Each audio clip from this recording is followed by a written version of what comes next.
ಬಾನು ಮುಸ್ತಾಕ್ ಅವರು ಹುಟ್ಟಿನಿಂದ ಮುಸ್ಲಿಂ ಮಹಿಳೆ ಆಗಿರಬಹುದು,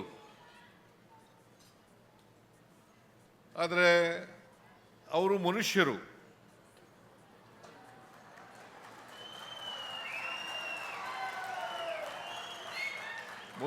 ಮನುಷ್ಯರನ್ನ ಪ್ರೀತಿಸಬೇಕೆ ಹೊರತು ಧರ್ಮದ ಆಧಾರದ ಮೇಲೆ, ಜಾತಿಯ ಆಧಾರದ ಮೇಲೆ ದ್ವೇಷಿಸಬಾರದು.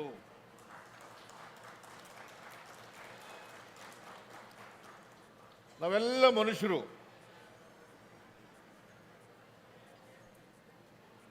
ನಾವು ಪರಸ್ಪರ ಪ್ರೀತಿಯಿಂದ ಇರಬೇಕೆ ಹೊರತು ಪರಸ್ಪರ ದ್ವೇಷದಿಂದ ಇರಬಾರದು.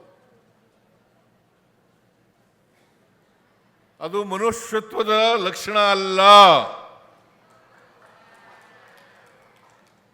ನಾವು ಮನುಷ್ಯತ್ವ ಒಪ್ಕೊಳ್ಳೋದಾದ್ರೆ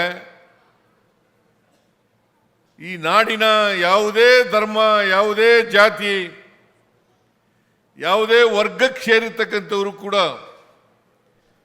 ಇಂಥ ಪ್ರಮುಖವಾದಂಥ